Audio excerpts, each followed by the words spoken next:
Nanindigan si dating Duterte spokesperson Harry Roque na may karapatan siyang bumiyahe sa labas ng bansa dahil hindi naman daw siya kriminal.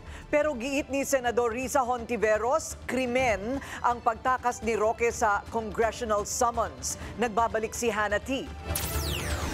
Mukhang hindi raw naiintindihan ni Senator Risa Hontiveros ang sitwasyon ni Atty. Harry Roque.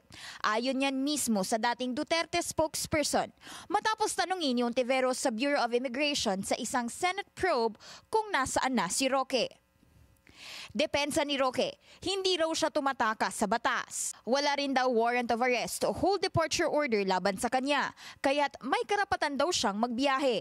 September 2024 pa nang pagdesisyonan ng House Quad Committee na idetine si Roque dahil hindi siya makapagbigay ng mga dokumentong isinabpina para sa investigasyon sa Pogo. Una nang lumutang ang pangalan niya nang madawit sa isang high-profile Pogo operator na si Cassandra Ong. Mula noon, naging mailap na siya sa mga otoridad. Alam niyo ba kung nasaan si Harry Roque sa ngayon? Is he still in Dubai?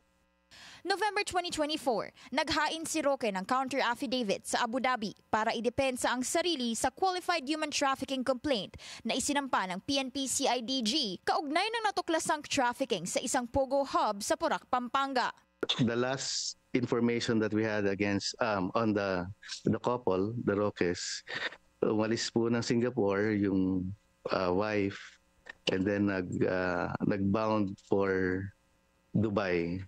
And there's also a sighting of Harry Roque also in Dubai.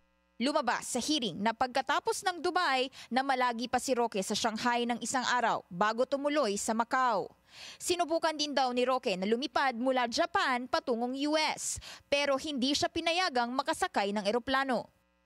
Pero meron po kaming alam na pumunta rin po siya ng Japan. And hindi po siya nakaalis, supposed to be bound for US, pero denied flight, denied check-in. Hanggang ngayon, wala raw impormasyon ng BI kung nasaan si Roque.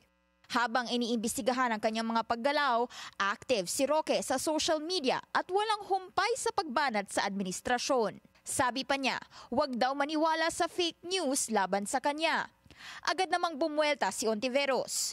Ironic daw na may karapatan si Roque na mag-travel, pero mismong BI ang nagsabing posible siyang gumamit ng peking immigration clearance o baka na merong tumutulong sa kanya. Mismong si Roque rin daw ang umaming flight from congressional contempt ang ginagawa niya na anyay paglabag sa batas. Kung wala naman daw nilalabag si Roque, tanong ng senadora, bakit iligal ang pagalis niya at bakit ayaw niyang bumalik? Para sa agenda, Hannah T. Bilyonaryo News Channel.